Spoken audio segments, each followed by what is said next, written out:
Il nous reste à explorer la troisième grande cause au questionnement philosophique.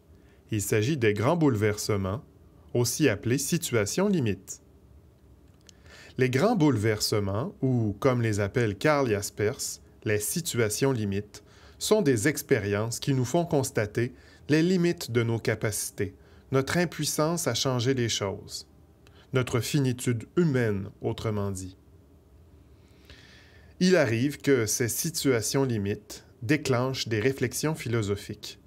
Il peut même arriver que ces situations nous forcent à nous interroger sur des questions philosophiques. En voici plusieurs exemples. Nous pouvons penser par exemple à la mort d'un proche. Il est évident que lorsque nous perdons quelqu'un qui nous est cher, de grandes questions philosophiques peuvent surgir en notre esprit. Par exemple, est-ce que la vie a un sens? Est-ce que tout n'est qu'absurde? Peut-on espérer en une vie après la mort? D'autres questions seraient possibles.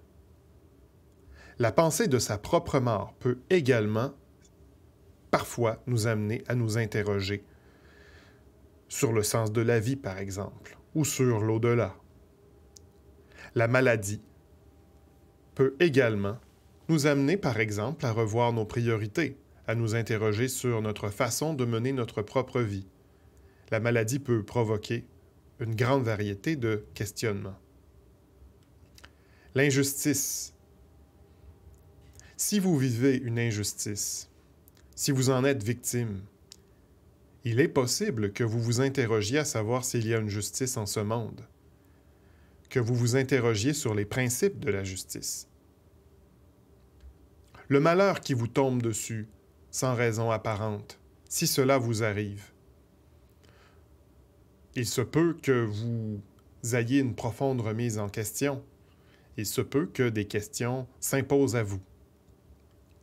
De même, si vous êtes dans l'impossibilité d'être compris ou de comprendre les autres. Certaines ruptures amoureuses ou amicales peuvent provoquer des réflexions sur l'amour. Qu'est-ce que l'amour ou encore qu'est-ce que l'amitié? Ces bouleversements sont très nombreux. Ils nous poussent parfois, comme nous l'avons dit plus tôt, à nous poser des questions fondamentales, des questions philosophiques. Il arrive parfois même qu'elles nous tordent le bras pour qu'on le fasse. Voici une petite mise en situation qui illustre bien en quoi de telles épreuves peuvent parfois nous amener à nous poser des questions. Un soir, je me promenais tranquillement avec deux amis lorsqu'un chauffard nous a percutés et a pris la fuite. Un de mes amis est mort sur le coup. L'autre a subi des blessures graves et ne pourra plus jamais marcher. De mon côté, j'ai subi un traumatisme crânien qui engendre souvent des migraines et des excès de fatigue. Le chauffard n'a pas été retrouvé. Y a-t-il une justice en ce monde? Une vie a été perdue et deux autres ont été bouleversés sans que personne soit puni. Est-ce qu'il vaut la peine de mener une vie juste si ceux qui commettent des crimes s'en sortent ainsi? Que reste-t-il de mon ami décédé? Est-il néant ou survit-il d'une façon que j'ignore?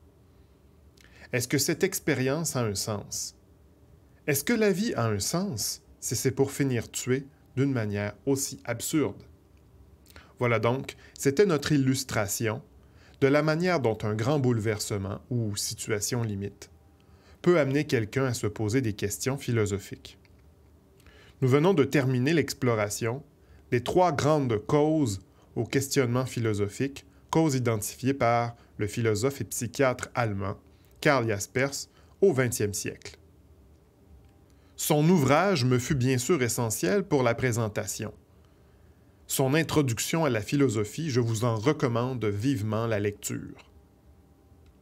Je me suis aussi inspiré d'indications précieuses dans l'ouvrage suivant pour la présentation que je viens de faire. Il s'agit de Philosopher, pensée critique et argumentation de messieurs Paris et Bastarache. Par ailleurs, précisons que toutes les images et tous les effets visuels utilisés dans cette présentation sont libres de droit. Merci.